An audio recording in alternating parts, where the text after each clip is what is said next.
Good morning students. आज हम करेंगे next topic that is very important for your life and for your future. It is a very important as a point of competitive examination और the IIT or whatever you want to appear in the medical examination. That is called as quantum theory. यहाँ सीखने से पहले बेटे आप ना एक example लो और मैं एग्जाम्पल आपको ड्रॉ करके सिखाता हूँ. ओके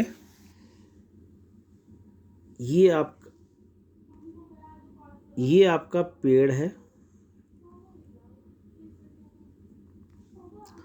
और पेड़ की ये शाखा है. एक शाखा, दो शाखा, तीन शाखा. शाखा के अंदर भी एक शाखा होती है और उस शाखा के अंदर भी एक शाखा होती है.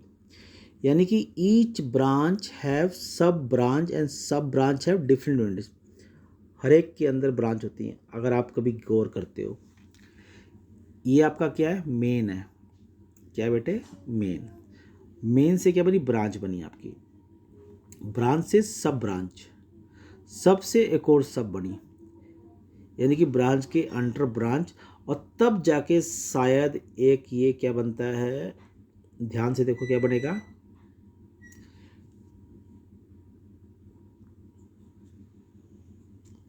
एक पेड़ बनता है जिसे हम बोलते हैं ट्री.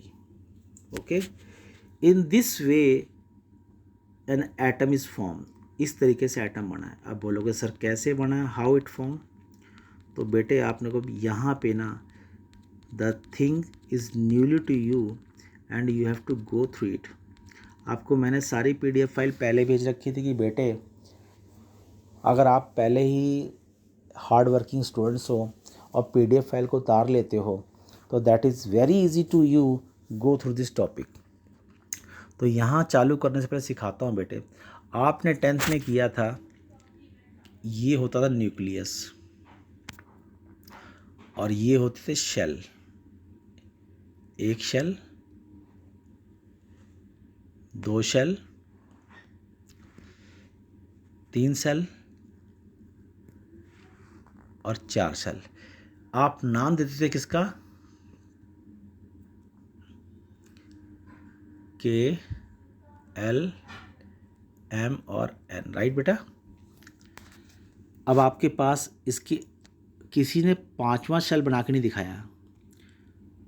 ओके, तो आपके मन में पहला क्वेश्चन, सर अगर पांचवा सेल है तो उसका नाम क्या होगा? तो यहाँ पे ध्यान रखना, if somebody is going to ask कि पांचवा क्या होगा, तो N के बाद क्या आता है बेटे? O, P, Q, R. तो ये आपके नाम किसके हो गए? शेल के नाम. अगर चार के बाद भी शेल हैं तो O, P, Q, R, S, T, U, V, W, X, Y, Z आप कह सकते हो. Okay, next.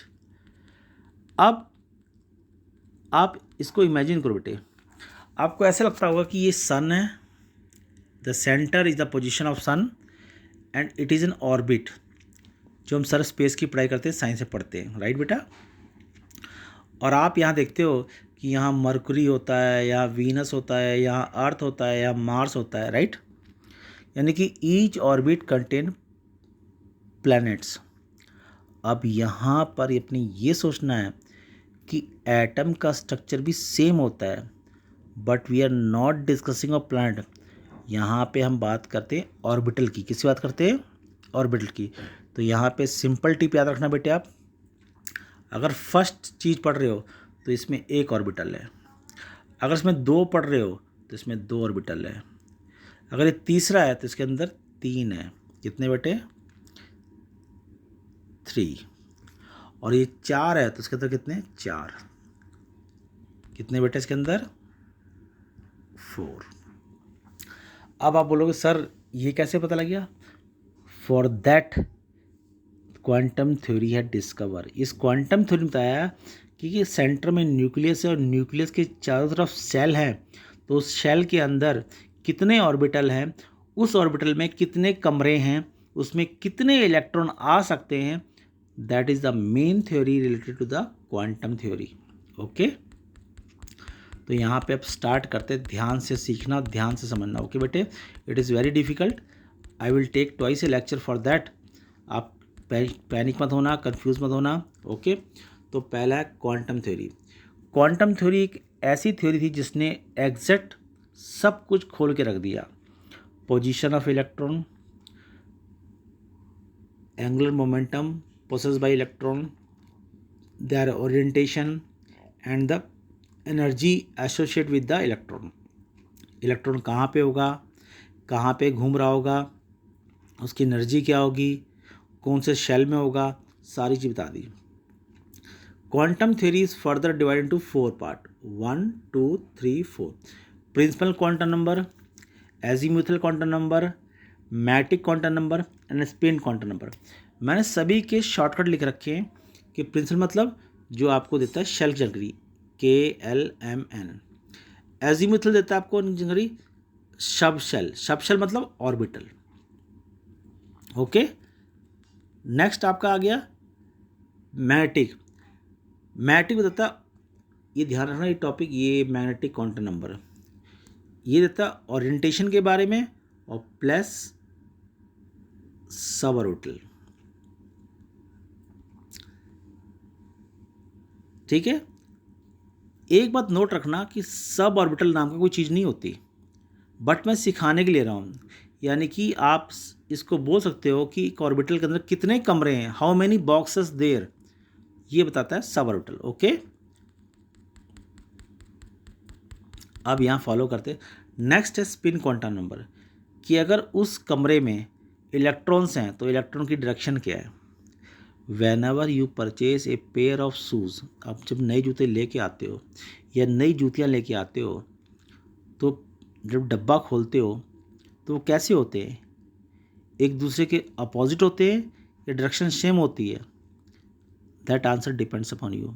तो मैं जानता हूँ बोथ आर इन अपोजिट, एक नीचे है तो एक ऊपर, एक पॉजिटिव है तो एक negative, what ever you can think.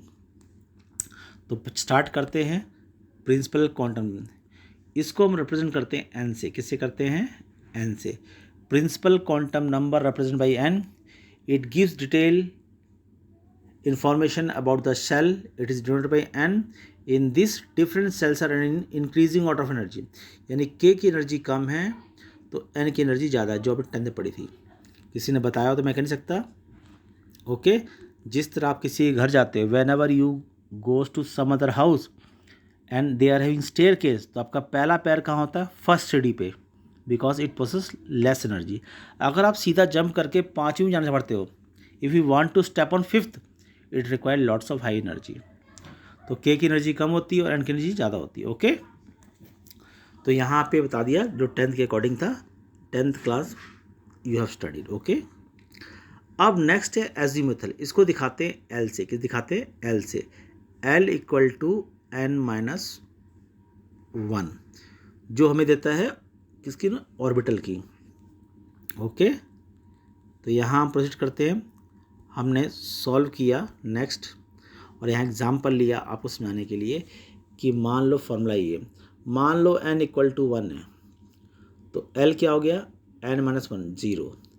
इस जीरो का मतलब है कि we are talking about s orbital, we are talking about s, यानी कि s नाम का ऑर्बिटल है। किसका नाम का है, s orbital. s means spherical, s means spherical, यानी कि अगर आप पहले घर में जाते हो तो उसमें एक ही ऑर्बिटल है जिसका नाम क्या है, s।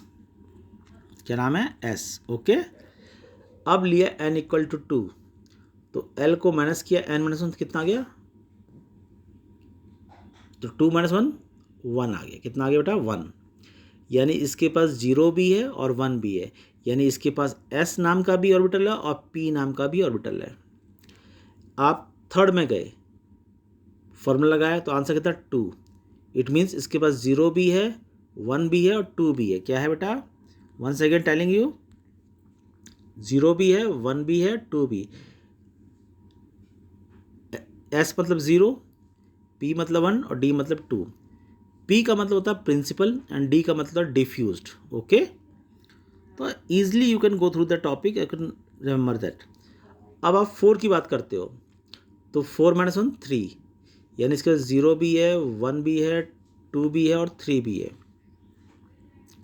क्या है, 0 भी है, 1 भी है, 2 भी है और 3 भी है। ओके, तो मतलब इसके बाद एस भी है, पी भी है, डी भी है और 3 का नाम क्या होता है, एफ। एफ मतलब फंडामेंटल। ओके, यहाँ पे कंफ्यूज मत होना कि सर ने ये क्या लिख रखा है, ये चीज़ क्या लिख रखी है, because you didn't study about the, अभी आपने मैग्नेटिक के बारे में नहीं पढ़ा, तो मैंने टेबल बना दी कि आप कंफ्यूज नहीं, जब इस चीज़ को पढ़ लोगे तो आप उसको वैल्यू पुट कर देना, ठीक है। ओके, तो जब हमें पता लग गया कि एक में एक ऑर्बिटल है जिसका नाम एस है, 2 में 2 है जिसका नाम एस और पी है, 3 में 3 है एस पी डी और 4 में 4 हैं एस पी डी एफ। अब आपको ये पता लग गया कि पहले सेल में एस नाम का ऑर्बिटल है, दूसरे में एस और पी नाम के ऑर्बिटल है, तीसरे में 3 है एस पी डी और चौथे में क्या है, एस पी डी एफ। आपने क्या बोला कि अकॉर्डिंग टू साइंस अगर हम सन की बात करते हैं तो हर एक ऑर्बिटल में एक ही प्लैनेट है, मगर यहाँ क्या पता लग रहा है कि हर एक ऑर्बिटल में एक है, किसी में 2 है, किसी में 3 है, किसी में 4 है, किसी 5। अगर आप 4 में 4 हैं तो 5 में 5, 6 में 6, 7 में 7। अब आप मेरे से पूछोगे कि सर पहले का नाम एस ऑर्बिटल है, दूसरे का नाम पी है, तीसरे का नाम डी है, चौथे का नाम एफ है, राइट। पांचवा कौन सा है, तो बताओ एफ के बाद क्या आता है, जी H I J K L M. इस तरीके से ऑर्बिटल का नाम अपने आप दे सकते हो। ओके बेटा, तो यहाँ पे ये कहानी ख़त्म नहीं होती कि एस पी डी एफ ही ऑर्बिटल है, एफ के बाद जी भी ऑर्बिटल है, एच भी ऑर्बिटल है, I J K L M N O, whatever the name is given to you, आप दे सकते हो। ओके, अब आया नेक्स्ट यहाँ पे मैग्नेटिक क्वांटम नंबर। क्या है बेटे, मैग्नेटिक क्वांटम। इसका फॉर्मूला होता है, ध्यान से देखना, फॉर्मूला क्या होता है, इसका फॉर्मूला होता है 2 L + 1। ओके, आप ध्यान देखो, मैं दिखाता हूँ, मैंने टॉपिक ये लिया 1, तो L की वैल्यू कितनी है, 0। अब 0 को आपने यहाँ डाला तो कितना हुआ, 2 × 0 0 + 1 मतलब 1, आंसर कितना आएगा 1। यानी कि S नाम में, यानी S orbital contain a single box, कितना है, एक कमरा, राइट बेटा। फिर समझाता हूँ, ध्यान से देखना, दूसरी बात, मान लो आप लेते हो n = 2 और आप ले रहे हो यहाँ पे वैल्यू की 1 आ गई, क्या आ गई 1, 1 को पुट करते हो तो 2 × 1 = 2 + 1 3, और 1 किसका नाम था, 1 नाम था P का, तो मतलब P में कितने बॉक्स हो गए, 1 2 3, 1 2 3 बॉक्स। 1 सेकेंड लेते हैं हम अगला।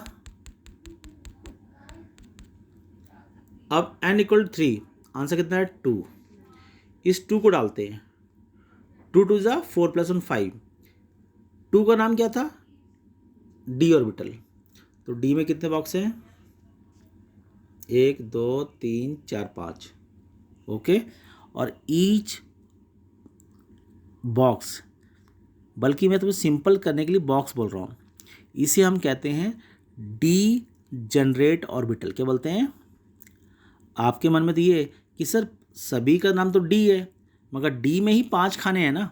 जैसे मान लो कि आई एम योर टीचर, अगर मेरे हाथ के 4 टुकड़े कर दिए जाएं या 5 टुकड़े कर दिए जाएं तो पांचों का खून एक जैसा होगा। ओके, सब कुछ एक जैसा होगा, तो that we called as degenerate orbital, means having a same energy although it is divided into 5 parts. यानी डी के जो 5 पार्ट हैं तो that we called as degenerate orbital, have equal energy.